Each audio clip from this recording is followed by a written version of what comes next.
नमस्कार मित्रों, कैसे हो सब लोग। उम्मीद आप बहुत अच्छे होंगे और आपकी जो आगे की जो फर्स्ट ग्रेड की या जो आप लेक्चरर की तैयारी कर रहे हो उसकी बहुत शानदार तैयारी आपकी चल रही होगी। आज हम जो बात करने वाले हैं वो है अपने वरिष्ठ अध्यापक की एक अनुमानित कट ऑफ के बारे में हम बात करने वाले हैं। याद रखना, अनुमानित कट ऑफ, यानी इससे मान लो 2 नंबर ऊपर भी जा सकते हैं और 2 नंबर नीचे भी जा सकते हैं। ये कन्फर्म कहा नहीं जा सकता है, लेकिन जो एक अनुमान जो हमने डाटा जुटाया है उसके माध्यम से हम बात करने वाले हैं।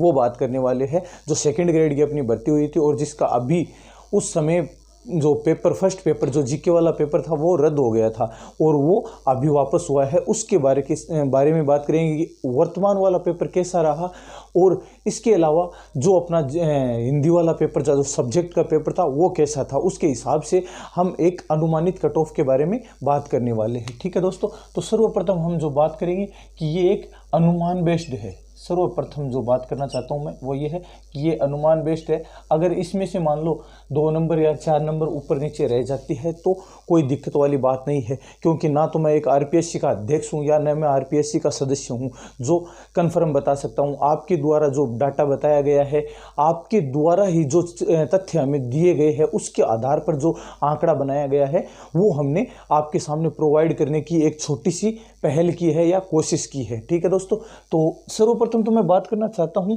कि जो अपने कुल पद कितने हैं। ठीक है, तो बात करता हूं पद कितने हैं, तो 1298, यानी एक प्रकार से मैं कह के चलूं कि 1300 पद टोटल पद है अपने पास। कितने पद थे? 1300। उनमें से नॉन टीएसपी के कितने पद है? 1173 पद है। कितने पद है? 1173 है। जबकि जो एक्स सर्विसमैन के है वो 180 और जो टीएसपी क्षेत्र के वो कितने हैं? 125 पद है। कितने पद है? 125। यानी नॉन टीएसपी के पास पदों की संख्या लगभग 1200 पद है। कितनी संख्या है? 1200। अब उनमें से भी डिवाइडेशन किया हुआ है। उनमें से भी मान लो जनरल में कितने पद दिए गए हैं या ईडब्ल्यूएस में कितने दिए गए, ओबीसी में कितने दिए गए, उनकी भी हम थोड़ी सी चर्चा कर लेते हैं पहले, ताकि उस हिसाब से आपको भी एक आइडिया लगे कि हाँ यार इतनी कट ऑफ तो रह सकती है, क्योंकि मान लो इसके अंदर जो सीटें हैं वो भी कम है, उसके कारण भी मान लो कट ऑफ में प्रभाव पड़ता है बहुत ज़्यादा। तो जो जनरल को जो सीटें दी गई है वो लगभग 300 के आसपास की, यानी 296 सीटें दी गई है। कितनी सीटें हैं जनरल के पास? 296 सीटें हैं। और ओबीसी के पास जो सीटें हैं वो 172 सीटें हैं। ईडब्ल्यूएस के पास जो मान लो सेकंड ग्रेड की अपने जो वरिष्ठ अध्यापक भर्ती की सीटें मिली है वो 87 सीट है, जबकि एससी के पास जो सीटें है वो 131 है। एसटी के पास जो सीट है वो 98 है, जबकि अन्य जो सीटें बची है वो 90 सीटें अन्य, जैसे मान लो बैकलॉग, विधवा आदि जो भी अन्य हो जाते हैं उनकी 90 सीटें उनकी हो गई। ठीक है, तो ये कुल सीटें इनको मिला के एक्स सर्विसमैन को और टीएसपी को मिलाकर कुल सीटें कितनी हो जाती है? 1300 सीटें हो जाती है, यानी 1298 सीटें हो जाती है। सबसे पहले तो बात ये हुई। अब बात करने वाले हैं हम जो जीके का अभी पेपर हुआ था, हम उसके बारे में बात करने वाले हैं। जीके का जो फर्स्ट टाइम पेपर हुआ था वो बहुत ही आसान था, लेकिन इस टाइम जो पेपर आया था वो वाकई में ना तो मैं इसे सरल कहूँगा और ना मैं इसे ज़्यादा हार्ड कहूँगा। मॉडरेट लेवल का प्रश्न था और अच्छा पेपर था, यानी बहुत ही शानदार प्रकार का पेपर बना हुआ था। ठीक है, तो उसके हिसाब से जिस भी बच्चे ने इन 100 क्वेश्चन में से, यानी 100 या और इनके नंबर कितने हो गए? 200 नंबर का ये क्वेश्चन था, 200 नंबर का ये पेपर था। अब जिसने भी 100 में से 50 क्वेश्चन, जिसने भी 50 क्वेश्चन बढ़िया तरीके से काट पीट के ठीक रख लिए, जिसने भी 50 क्वेश्चन काट पीट के ठीक रख लिए, उसके मैं बहुत अच्छा एक आंकड़ा मानता हूँ। यानी उसने अपने नंबर कितने प्राप्त कर लिए? उसने 100 नंबर प्राप्त कर लिए। ठीक है, 100 नंबर उसने प्राप्त कर लिए। एक एवरेज बच्चे की बात कर रहा हूं जो नॉर्मल अच्छी तैयारी करने वाला बच्चा है, जिसने भी 50 क्वेश्चन आराम से अटेम्प्ट कर लिए, यानी ठीक कर लिए। ठीक है, इसका प्रमुख कारण एक ये भी हो गया था दोस्तों कि जो एग्जाम दिया था वो कितने बच्चों ने दिया था? 29% बच्चों ने ही एग्जाम दिया था। उसका कारण क्या था सर? 29% बच्चों ने, यानी लगभग 7 लाख का एक आप आंकड़ा जुटा लीजिए, 30%, 7 3 21, लगभग 2 लाख बच्चों ने ही एग्जाम दिया था। यानी लगभग जैसे मान लो 7 लाख बच्चे थे, उन 7 लाख बच्चों में से कितने बच्चों ने दिया एग्जाम? 2 लाख बच्चों ने एग्जाम दिया। ठीक है, 2 लाख बच्चों ने एग्जाम दिया। इसका प्रमुख कारण क्या था? इसका प्रमुख कारण था दूसरा पेपर, सब्जेक्ट वाला पेपर। जिन बच्चों का जो सब्जेक्ट वाला पेपर बिगड़ गया था, ठीक है, जिन भी बच्चों का सेकंड पेपर बिगड़ गया था वो पेपर क्यों देने आएगी? अब जिस भी बच्चे का एक एवरेज आप मान लीजिए 90 से लेके 100 क्वेश्चन के नीचे जिन भी बच्चों के रह गए थे उन्होंने तो पहले ही आस छोड़ दी थी। इस कारण जो फर्स्ट पेपर के अंदर जो बच्चे बैठे थे वो कितने परसेंट बच्चे यानी 30%, यानी 50% भी बच्चे नहीं बैठे थे, ठीक है। जिसके कारण भी, हालांकि इसके कारण मैं बता रहा हूँ, फर्स्ट पेपर के कारण जो मान लो कम बच्चे बैठे, इसके कारण कट ऑफ में बिल्कुल भी प्रभाव नहीं पड़ेगा। कारण ये है कि जिन भी बच्चों का मान लो पेपर बिगड़ा था वो ही नहीं आए थे। आप सोचिए, आपने 2 वर्ष से तैयारी की, आप 2 वर्ष तैयारी करने के बाद आपका एग्जाम आया, क्या आप उस एग्जाम को देने नहीं जाएंगे? बिल्कुल जाएंगे।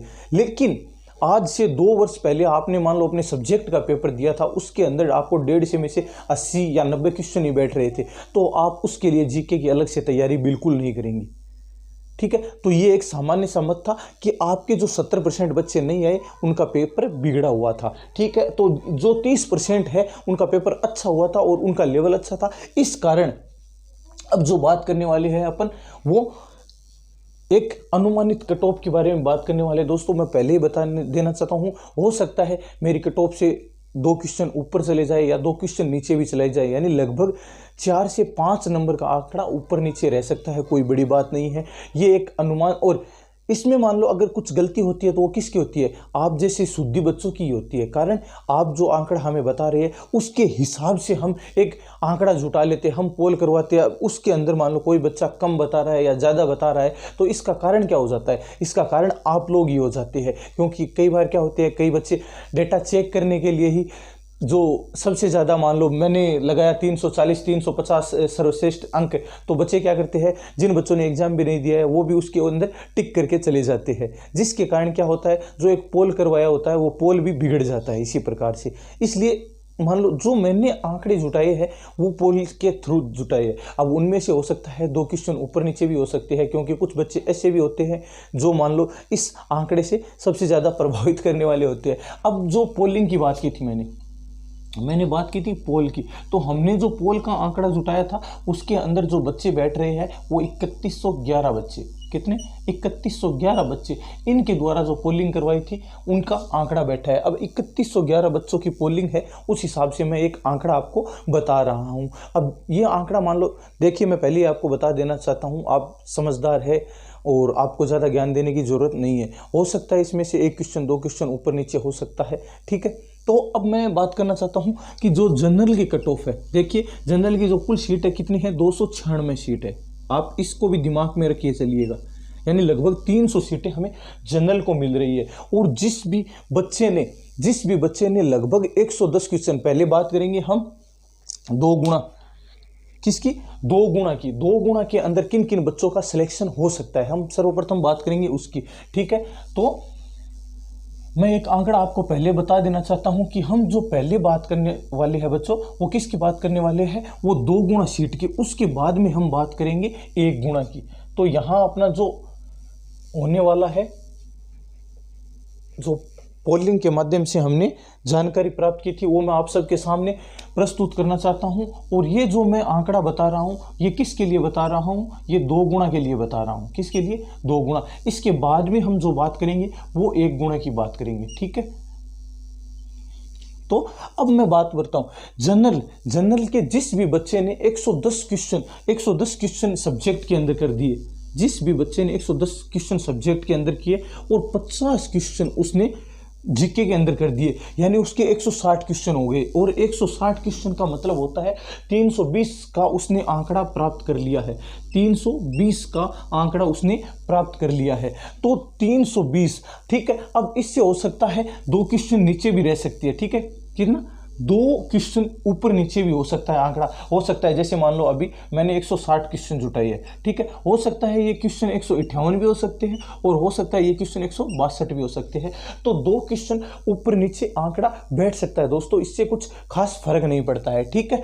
तो इसके अलावा एक नॉर्मल एग्जैक्ट आंकड़ा हम बात कर रहे हैं जिसमें 2 गुणा के अंदर आप सभी का सिलेक्शन आराम से हो जाएगा, ठीक है। ये हाईएस्ट कट ऑफ है, मैं ये कह रहा हूँ। जैसे मान लो 320 है तो हो सकता है 2 क्वेश्चन नीचे, यानी 316 भी हो सकती है, यानी 316 से 320 तक का आंकड़ा यहां पर बैठ सकता है। ये मैक्सिमम है, कितना है मैक्सिमम, और मिनिमम जो आंकड़ा है वो कितना हो सकता है 316। 316 से 320 तक आपका आराम से 2 गुना के अंदर सिलेक्शन हो जाएगा। उसके बाद बात करने वाले हैं दोस्तों अपन किसकी, ओबीसी की।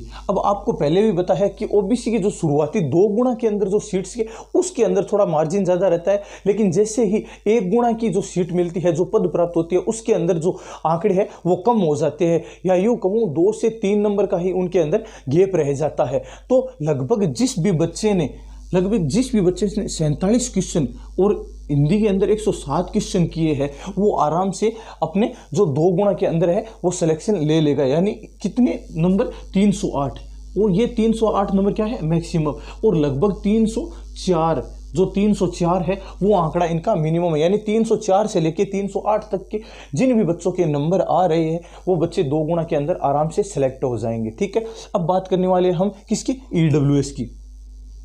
ईडब्ल्यूएस की बात करते हैं तो ईडब्ल्यूएस की देखो बच्चों, जो ओबीसी है और ईडब्ल्यूएस है, इनके अंदर जो 1 गुना के अंदर फर्क रह जाता है वो 3 से 4 क्वेश्चन या 3 से 4 नंबरों का फर्क रह जाता है। लेकिन बात करते हैं कि अपने जो 2 गुना की लिस्ट आती है उसके अंदर कम से कम 5 से 7 नंबरों का गैप आ जाता है। ठीक है, तो उसके अंदर मैं बताने वाला हूँ, जिस भी दोस्त के 106 क्वेश्चन अपने सब्जेक्ट के अंदर बैठ रहे हैं और 46 क्वेश्चन बैठ रहे हैं किसके अंदर, जीके वाले पेपर के अंदर, तो यानी कुल कितने हो जाते हैं, 152 नंबर क्वेश्चन हो जाते हैं। 152 क्वेश्चन का मतलब 304 नंबर, 304 नंबर। तो मैक्सिमम जिस भी बच्चे के 304 और मिनिमम 300 नंबर है जिस भी बच्चे के, उसका आराम से 2 गुना के अंदर सिलेक्शन हो जाएगा। ठीक है दोस्तों, उसके बाद हम जो बात करने वाले हैं एमबीसी की।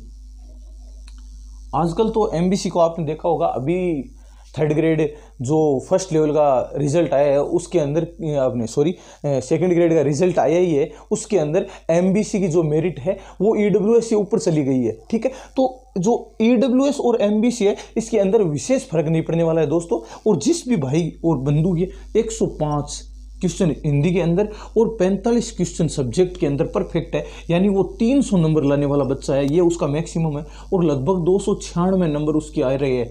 ठीक है, यानी 296 से 300 तक जिस भी भाई बंधु के नंबर आ रहे हैं उसका एमबीसी से 2 गुना के अंदर सिलेक्शन होने वाला कन्फर्म है। ठीक है, उसके बाद हम बात करने वाले हैं दोस्तों एससी के बारे में, एससी कैटेगरी के बारे में। तो एससी के जिस भी भाई बंधु का 103 क्वेश्चन, ठीक है, और इसके अंदर 45 क्वेश्चन बैठ रहे हैं लगभग, यानी 148 क्वेश्चन बैठ रहे हैं, यानी 296 नंबर और मिनिमम उसके 292 नंबर बैठ रहे हैं, तो उसका 2 गुना में सिलेक्शन आराम से हो जाएगा बच्चों। 2 गुना के अंदर आराम से उसका सिलेक्शन हो जाएगा। अब बात करने वाले हैं एसटी की। तो एसटी का मान लो 45 क्वेश्चन और 100 क्वेश्चन, यानी 45 क्वेश्चन बैठ जाते हैं जीके के अंदर और 100 क्वेश्चन बैठते हैं उसके सब्जेक्ट के अंदर, तो 145 यानी 290 नंबर, और 290 नंबर और उसका मिनिमम आंकड़ा बैठ जाता है 286। तो 286 से 290 के बीच में जिस भी बच्चे का नंबर है या इससे ऊपर है तो उसका सिलेक्शन आराम से 2 गुना के अंदर होने वाला है। ठीक है दोस्तों, अब जो हम बात करने वाले हैं वो बात करने हैं 1 गुना। ठीक है, किसकी बात करने वाले हैं, 1 गुना की बात करने वाले हैं। देखिए दोस्तों, ये एक मैंने जो तथ्य है वो आपके द्वारा जुटाया है। ठीक है, किसी प्रकार का मान लो ये एक भद्र कमेंट उसके अंदर नहीं होना चाहिए। हो सकता है कि मान लो इसके ऊपर नंबर है आपके, तो आप हमें अच्छे कहने वाले हो कि हाँ सर यही रहने वाली है, यही रहने वाली है। और इससे क्या होता है, कभी कभी मान लो किसी भी बच्चे का 2 से 4 नंबर कम रह जाते हैं, तो वो बच्चा एक मतलब अपने आप को भद्र साबित करना चाहता है। एक तो आप ध्यान रखना, आप किसका एग्जाम दे रहे हो, आप एक शिक्षक का, और शिक्षक के मुख से ऐसी परिभाषाएं शोभा नहीं देती है मेरे प्यारे दोस्तों, क्योंकि आप शिक्षक बनने वाले हैं और शिक्षक का नाम ही क्या होता है, सभ्य। शिक्षक का नाम सभ्य, और यही सभ्य शिक्षक है वो सभ्य समाज की स्थापना करता है मेरे प्यारे दोस्तों। समझ रहे हो मेरी बात को। तो आप एक शिक्षक बनने वाले हो और आपके जो मुख से, आपकी वाणी से जो ऐसी मतलब भद्र परिभाषा निकलती है, मैं उम्मीद करता हूँ ऐसे शब्दों का चयन आप नहीं करोगे, क्योंकि आप किस प्रकार के ओहदे में जाने वाले हो, आप एक शिक्षक के ओहदे में जाने वाले हो, आप एक सभ्य समाज की स्थापना करने वाले हो। तो मैं पहले उम्मीद यही करता हूँ आपको कि आप एक अच्छा और एक मतलब पॉजिटिव शिक्षक बनने का उत्तरदायित्व निभाने वाले हो। ठीक है, अब हम जो बात करने वाले हैं वो है 1 गुणा की, ठीक है। किसकी बात करने वाले हैं? 1 गुणा की। अब 320 से 316 से लेके 320 तक की हमने बात की थी। तो याद रखिएगा और ध्यान रखिएगा, जो अपने जनरल की कैटेगरी है, चलिए दोस्तों, अशोक जी गहलोत की वजह से बहुत ही अच्छा कार्य हुआ है, अपनी लाइट चली गई है, तो मैं फिर से आपके सामने प्रस्तुत हूँ। तो बताना चाहता हूँ कि जो जनरल की शुरुआत में कट ऑफ जो 2 गुणा के अंदर चली जाती है, वो बाद में 1 गुणा के अंदर इतनी ज़्यादा नहीं जाती है। तो 1 गुणा के अंदर जो इनकी मान लो क्वेश्चन बढ़ने वाले हैं या नंबर बढ़ने वाले हैं, सॉरी 7 से 8 नंबर बढ़ने वाले, यानी 328 से 332 जिस भी बच्चे के नंबर बन जाते हैं उनका सिलेक्शन होने वाला है, निश्चित है। जिस भी बच्चे के 328 से प्लस नंबर है उनका आराम से सिलेक्शन हो जाएगा। उसके बाद हम बात करने वाले हैं ओबीसी के बारे में। ओबीसी के 308 तक की हमने बताई थी 2 गुना की, उसके अंदर 10 नंबर आप जोड़ दीजिए, ऐड कर दीजिए, यानी 318 से लेकर 322 जिस भी भाई बंधु के नंबर बन रहे हैं उनका आराम से सेकंड ग्रेड के अंदर सिलेक्शन होने वाला है, ठीक है दोस्तों। उसके बाद में हम बात करने वाले हैं ईडब्ल्यूएस की। ईडब्ल्यूएस के अंदर कितने बताए थे? 304 के अंदर आप 11 से लेके 12 नंबर तक जोड़ दीजिए, यानी लगभग मैं यूं कहूँ 315 से लेके और 318 तक जिस भी भाई बंधु के नंबर आ रहे हैं उनका आराम से सिलेक्शन कहाँ पर हो रहा है? सेकंड ग्रेड वरिष्ठ अध्यापक भर्ती के अंदर, ठीक है। उसके बाद हम बात करने वाले हैं एमबीसी की। एमबीसी की 300 तक की हमने बात की थी। अब जो आगे इनकी संख्या बढ़ने वाली है वो लगभग 310 से लेके और 314 तक इनकी मेरिट रहने वाली है, ठीक है दोस्तों। उसके बाद हम बात करने वाले हैं एससी के बारे में। एससी की जो मेरिट रहने वाली है वो हमने बात की 296 के अंदर मैं बताने वाला हूँ, पहले भी इसकी बताई थी और आज भी बता रहा हूँ कि एससी की मेरिट है वो सबसे ज़्यादा बढ़ती है। तो यानी 296 यानी 308 से लेकर 310 तक इनकी मेरिट रहने वाली है, किनकी? एससी की। इसके बाद में हम बात करने वाले हैं एसटी की। एसटी की मेरिट रह सकती है दोस्तों 290, यानी 300 से लेके 302 तक इनकी मेरिट रहने वाली है। 300 से लेके 302 तक इनकी मेरिट लगनी।